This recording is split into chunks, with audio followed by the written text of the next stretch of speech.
Hey everybody, this is Brad from Johnson Small Engines, better known as the one-handed mechanic. If I can do it, you can too. Today we have here a John Deere Z525E. It's a Z-Track. It's got a 48-inch deep. It has a 48-inch Excel deep mower deck on it, and I just want to show you today how we operate it. First thing you want to do is you want to check the oil.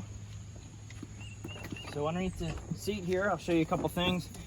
This is your engine. It's a 22 horsepower Grayson Stratton engine. These are good engines. They've been around for a long time. You're going to check your oil here. Just make sure you pull it out. And I don't have a rag with me today, but right between the two dots, this one here is freshly changed oil, so it's good to go. Make sure you check your oil before operating it. While I'm under here, I'm going to show you a few things. One is the battery is located under this cover here, and this is your service intervals. A nice thing to have. Just so you know how to change everything, and you can go by step on here. But you have two little tangs here. I'm gonna pull this up, and then here's your battery. It's a nice little compartment for it, keeps it out of the way. I would say it does pack up with dirt, so you definitely want to keep that clean down there. We have your oil tanks right here. These are actually your reservoirs for your hydro, and you don't fill these up, okay? Look in your manual, but down at the bottom, there's two little lines on the bottom of this, and you just want it up at the top of the bottom line, which is only about a 1/4 inch up in these reservoirs. Not sure, I think it's for expansion. They make the oil come up and down as you're driving when they get hot. So just do not fill these up. This is not your engine oil. These are your hydrostatic. You have one on this side and one on this side here. Okay, as far as the operating, since we're over here, we have the throttle, we have choke. This is your PTO switch, which is your blade engagement switch, up and down. You flip it up to engage it, down for off.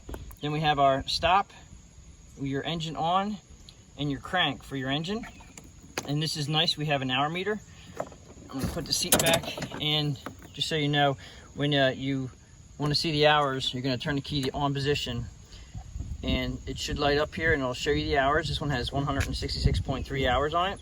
It's good to have an hour meter because it'll actually show you your intervals of time and when to maintenance it. We have here a little holder here for whatever you want. We have a holder on this side also that has 2 cup holders in it, and then just another little storage unit over here. On this side we have the gas cap for the fuel tank. So you're just going to put your fuel in here. Nice opening for that. And you would wonder how you check the fuel. Well, the fuel is over here, and it has try to keep this clean. You can see the gas rise up through here, and right now it's low on gas and it just barely shows it. Sometimes you can shake the machine and it'll show it. We're having a hard time seeing this piece of the sunlight, but this is where you check your fuel. I'm going to get on the machine now and show you the handles. Okay, so you have this is your lockout and your brake position. This also has an emergency brake here, which is nice. You have to remember, as soon as you bring your handles in, it's going to shut down if you forget and you leave the brake on when you're running it. So make sure after you start it up that you take this brake off so you can operate it correctly. It will shut down if you try to move while this is in the on position. It will not start unless this is in the up position, and it will not start unless your handles are out into the neutral position here. We have your deck height up and down right here, all the way up, and then over to the right, brings it into a lock position. This tool here comes with the machine, and it's nice. It has a couple different operations. One is you can adjust your deck height.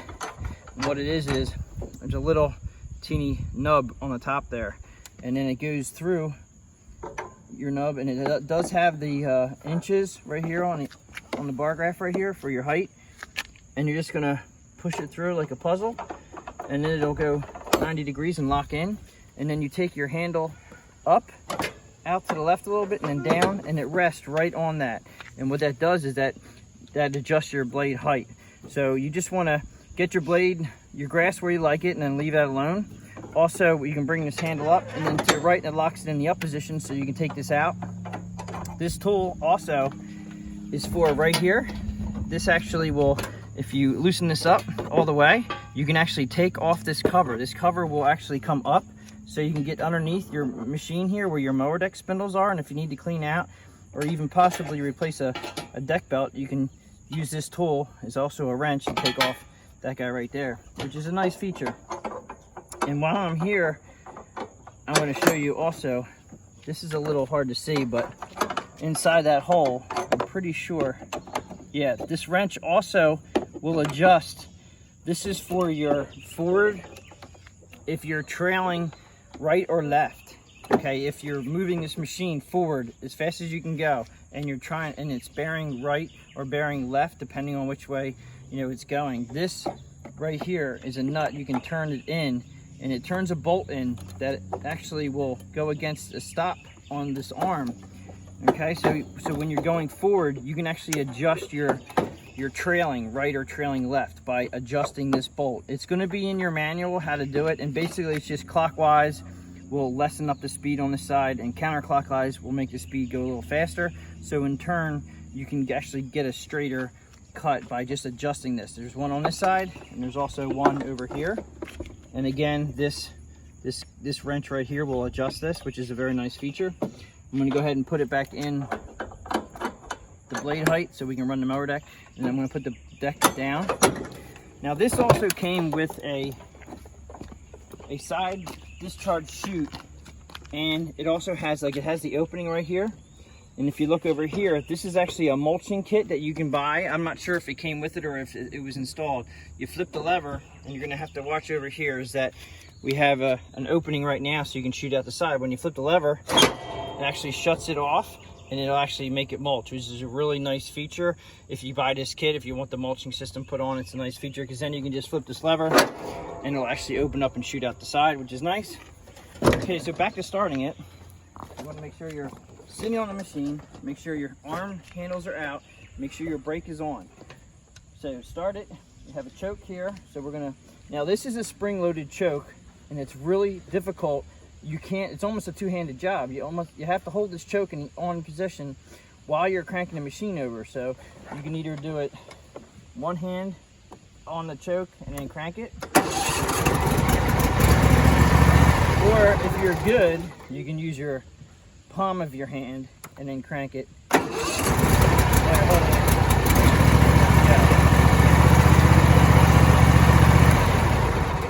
Once you have it started, I just didn't want to have it operate and try to talk over it. But once you have it started, take it up to about half to 3/4 throttle, and then engage your mower deck. And now once it's engaged, then you can speed it all the way up to fast. That's how I personally would do it. I don't like to see a PTO engagement electric clutch go from 0 to 3,600 RPMs like that. So you take your throttle about half RPMs, maybe a little bit more depending on the weather conditions. Your mower deck may have a hard time starting unless you have it up a little bit like higher than half. So 3/4 to about, I mean, if you have to do full throttle depending on how cold it is outside, because the grease inside the mower deck can actually stiffen up and to make it harder to start it. But let's go ahead and fire up the mower deck, and I'll show you. We're going to start it up one more time. Mower deck on. Up to full throttle.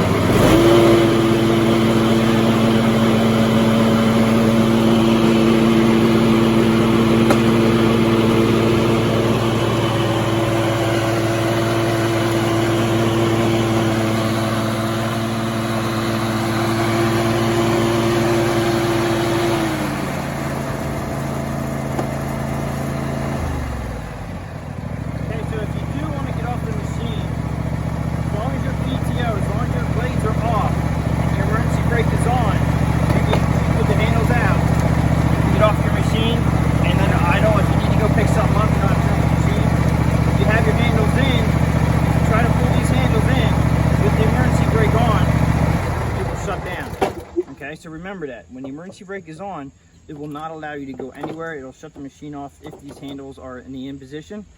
So we'll start up again. Brake off. Handles in. Away you go. Handles out. Brake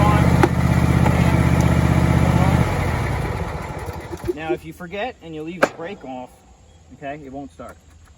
Even with the handles out, the brake is off, it will not start. Just make sure you turn the key off before you leave your machine.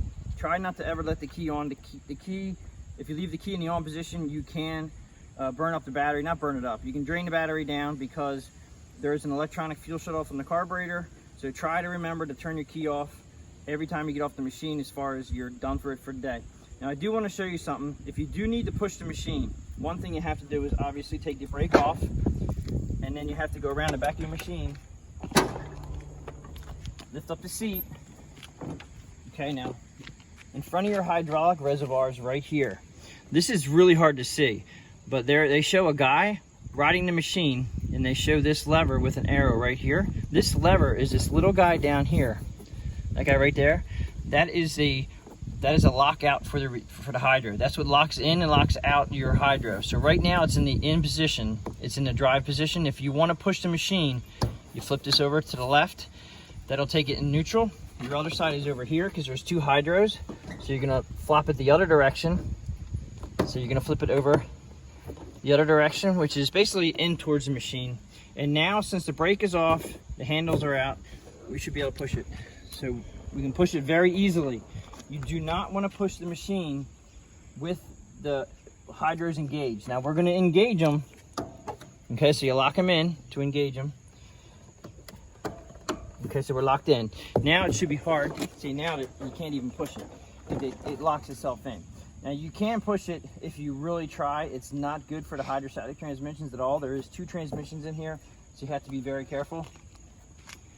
You can, if you need to, you can take this seat, you can move this seat out by just pulling this bar here out and away. This will take your cable off, and then you pull these pins up here and here, and you push them towards the center. And if you need to get under here, you can take the seat off.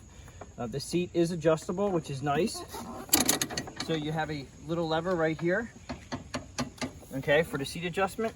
And I will show you that right here. So you get on the seat, pull the lever in, and it's forward. You kind of push your body forward or backward. Actually, I'm going to put the emergency brake on here. It's kind of stiff on this one, but forward and backward, and then it locks in like so. So that's pretty much the seat. All in all, it's a nice machine. If you guys have any questions or comments, please leave them below. Please give it a thumbs up if you like this video.